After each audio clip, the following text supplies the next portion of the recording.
Ever since being established as a kingdom after the fall of the Hibernian Empire around the year 720 BC, Nortander has been categorized by 5 royal houses. These 5 houses, often locked in a battle for political supremacy in the area, have mostly withstood the test of time and have become a staple of the Northlands. And today I want to talk about the information we have available on them, starting with House Halit, hailing from the Stonewell Keep in the northern Windwall Mountains. If one thing had to characterize House Halit, it would be their ancient bond with the Dwarves of Windhome, a tradition that they have upheld ever since the War of the Six Races, where the eldest son of their leaders would enter a bond in blood, pledging the two groups to each other. This bond was a trademark of the Halit for centuries, and it helped them not only persevere in their harsh homeland, but also allowed them to take up many skills from the dwarves, mainly in the department of fighting, as they can be often seen doing so with axes instead of swords, something which they also have noted on their white axe banner.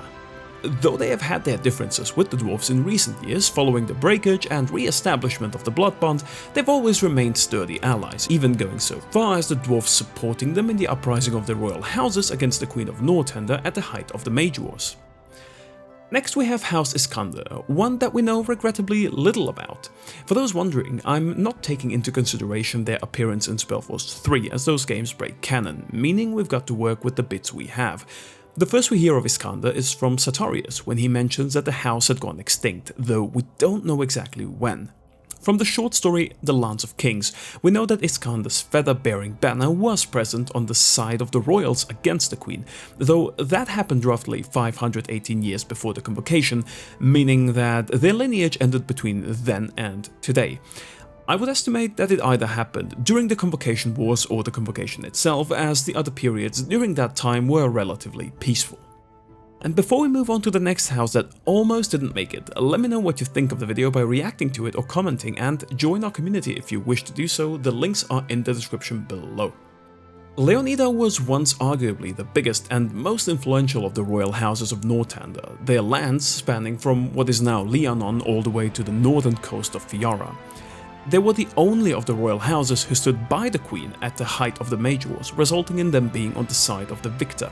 However, it would seem that the time that followed wasn't so kind to them.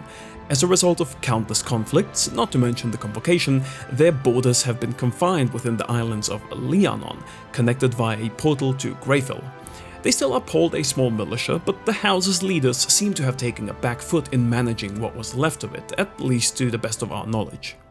The people of House Utran could easily be considered the most battle-hardened of all the royal houses, in no small part due to their location. Their lands border the wildlands, which often pit them against the many orcs and other creatures trying to reach the green plains of Nortander. They have shown to be very brave, but also prideful of their strength, often being adamant about refusing help from others as they prefer to fight their own battles. During the uprising against the queen, it was their purple banner that was at the center of the usurping forces, which could imply that either their experience in battle or large army size landed them this position. Today, they still occupy the lands of the Shield bordering the wildland and often serve as the first line of human defense against any wannabe invaders. And lastly, House Wolfgang.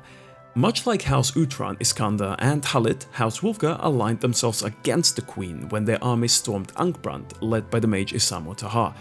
This sign is a grey wolf, and they are seated in Greyfell, the members often appearing somewhat rugged and rough around the edges. From their clothing and living close to the Shadow Pass, their uniforms somewhat resemble hunters, at least in my opinion. Following the convocation and establishment of the Order of Dawn, they shared their seat with the Knights of the Order, though there seems to be no indication that the two groups merged in any way whatsoever. It is also fair to assume that during this time, House Wolfgang retained the most influence over Nortander, seeing as they ruled over the largest human city in the region. And that's it for this video. If you have any questions, let me know in the comments or by joining our server. Thank you so much for watching, and I'll see you soon. Bye!